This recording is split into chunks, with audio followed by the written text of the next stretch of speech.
2,5 kuukautta tehty töitä, urheiltu ja saavutettu jotain tuloksiakin. 15 kiloa tippunut paino, joten jotain on saatu aikaan muutakin kuin että kylkiruhjeita ja pientä taukoa, mutta 2,5 kuukautta, 15 kiloa, kunto parempi. Let's go! Maaliskuun lopussa ruvettiin valmistautumaan Päijänteen ympäriajoon 27 ja 125 kiloa oli mittarissa, tarkkaan ottaen 125,1. Nyt on päästy 110, mikä on erittäin hyvä juttu, mutta ei se vielä ihan hirveän helppoa tästä hommasta tee. Ajaminen on ihan paskaa, varsinkin prätkällä ajaminen on tosi vaikeeta, mutta kyllähän se nyt siitä kertoo, että jos 2,5 kuukaudessa saa aikaan tuollaista, niin ei tässä varmaan mitään hätää ole. Tärkeä osa tässä treenaamisessa on ollut fillarointi, se on ihan selvä juttu. Mä oon jo aikaisemmin kertonut näistä fillareista, ei tarvi niihin mennä sen enempää, mutta sähköpyörällä ajaminen helvetin lihavalle ja vanhalle ihmiselle, niin se on hyvä juttu. Koska ihan rehellisesti niin pystyy säätelemään sitä sykettä ja sitä treenihommaa aika helposti. Ja varsinkin nyt näin jälkikäteen ajateltuna, niin tuli tehtyä myös vähän hölmöä juttuja tuossa matkan varrella. Ne porrasreenit ja kaikki, niin ei ollut mitään järkeä. Ajaminen ehkä vähän liikaa, niin kuin nimenomaan se prätkähomma ei vaan mennyt hyvin.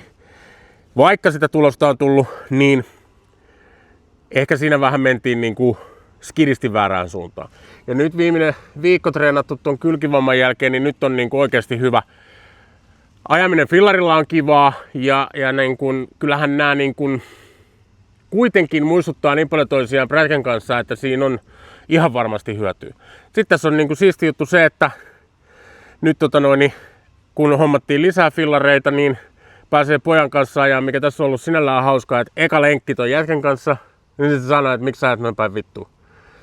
Miksi sä kiertelet kaikki kannat ja näin. Ja hauskaahan tässä on se, että mähän on opettanut tolle kaverille niitä juttuja, että miten kuuluu ajaa. Ja nyt mä ajan itse ihan päin persettä. Joten siis oikeasti ihan hemmetin hauskaa, koska sit pystyy myös upgradeaa sitä omaa ajamista. Ja onhan se nyt aina hauskempaa ajaa porukassa. Lähtiin pojan kanssa tuossa eilen, muutaman kertaa käyty ajamassa ja niin täytyy sanoa, että siistihän sen kanssa vetää. Se osaa, mä en. Vetää noita hyppyjä ja kaikkea. Tasapaino toimii ja kaikki taas. Ei minä en kyllä noita hyppyjä rupea. Enkä lupaa edes sitten jossain vaiheessa nyt. Lähdetäänkö jatkaa? Juu. Vai haluatko vähän hyppää tosta? Ei. Sä haluat hyppää siellä montuun. Mitä? Sä haluat mennä sinne isolle montuun. Se on helppoa kun se osa. Niin, mutta menihän se taas. Mä menen täältä lihavien ja yli 50-vuotiaiden linjaa. Oot säkin tosta tullut? Olen tullut, mutta mä olin silloin alta 50. Tää on yli 50-vuotiaiden linja. Niin, mutta toi on ihan helppo. Joo.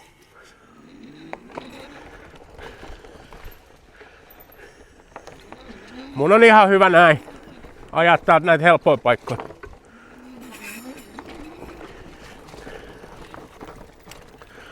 Helppoi.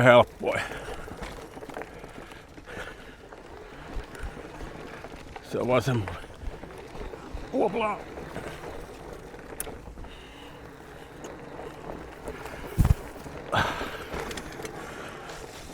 Se on jännä juttu, miten noin vuodet kyllä niinku tekee tähän ajamiseen aika paljon. Tai en mä tiedä sit, onko se ajamattomuus vai mikä se on.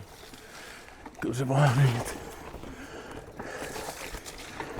Ei enää niinku. Ei mene vaan samalta. Mä uskon.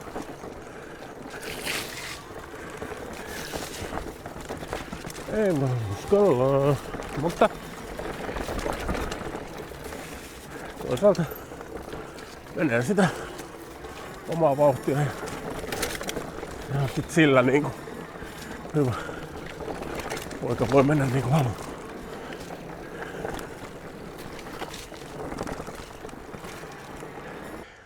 Joo, kundi varmasti pystyy tekemään kaikkea, hyppiä näitä hyppyjä ja tällaista, ei mun tarvi niihin mennä. Mutta hyvää sparrausta se on jo ihan pelkästään se, että voi vähän mennä lujemmin, voi vähän mennä reippaammin. Ja siitä on varmasti hyötyä sitten taas sinne prätkällä ajamiseenkin. Pitäisikö nyt tosta hypätä tosta loivemmasta? Niin toi alemmanen. Niin tosta välistä ja tonne. Niin tosta. Niin. No hyppää jos haluat. No eihän se ole sen kummosempi kuin se, minkä sä hyppäsit tuolla. Paljon pidempi. Onko? Onko edes? No en mä tiedä, käy kattoo. En mä tiedä mitä katsoa. Selvä. No vedä sitten. Päästään jatkaa lenkkiin. Mulla rupee syke laskea, meidän pitää mennä.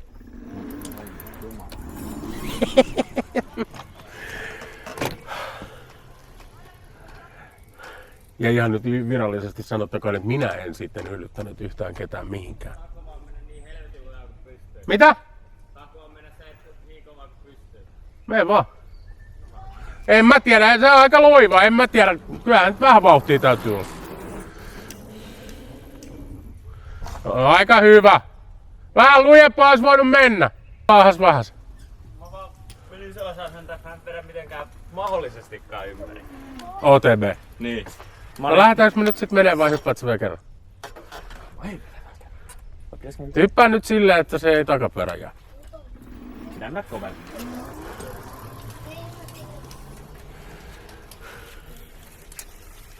Näillä on vähän huono hyppää, kun nää on niin painavia.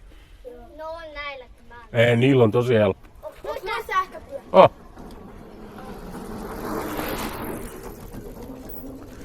Aika monen. Hyvä!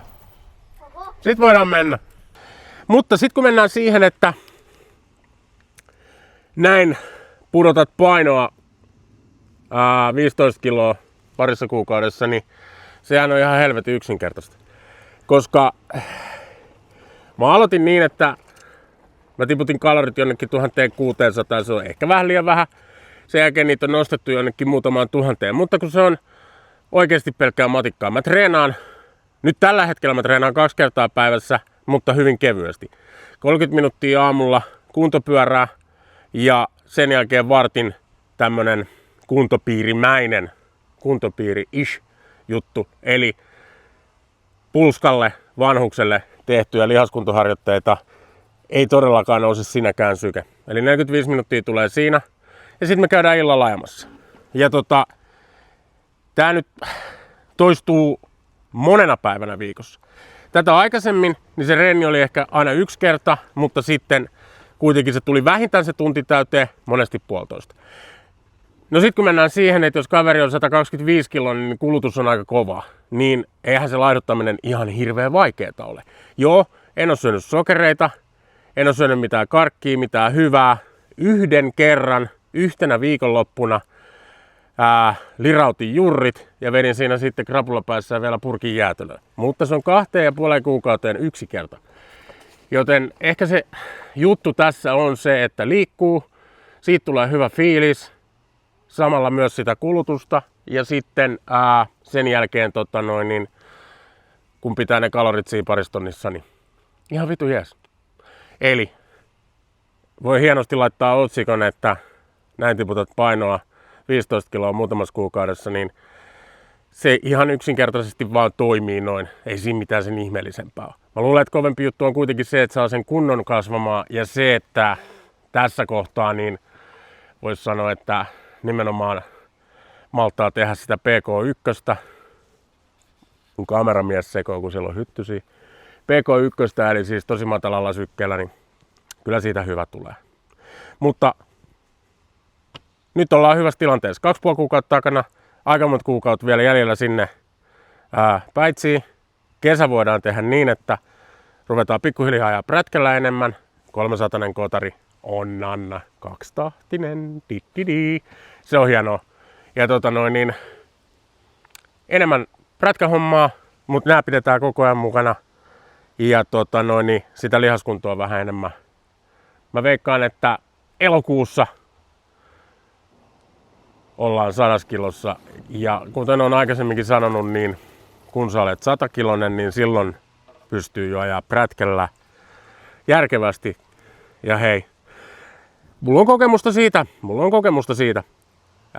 kokemus näistä kaikista jutuista, Korona-aikana tiputettiin painoa samalla lailla, samalla tyylillä, eli poitsunkaan ajettiin fillariin. Nyt on sama juttu, sama tempo. Prätkällä pystyy ajaa todellakin hyvin, kun on 100-kilonen, vielä paremmin kuin 90, joten tässä on hyvin selkeä juttu, mihin nyt mennään. Mutta oikeasti, jos haluaa pudottaa painoa, oikea tapa on se, että laskee kaiken mitä syö, ihan kaiken, ne pienimmätkin jutut, ja sitten hoitaa liikunnalla sen, että kulutus on 500-1000 kaloria vuorokaudessa enemmän, niin ei ole kauhean vaikeaa. Jos mä pystyn siihen, niin ihan kuka vaan pystyy. Mutta nyt ei mitään muuta kuin me ruvetaan reenaamaan lisää ja ei muuta kuin let's go!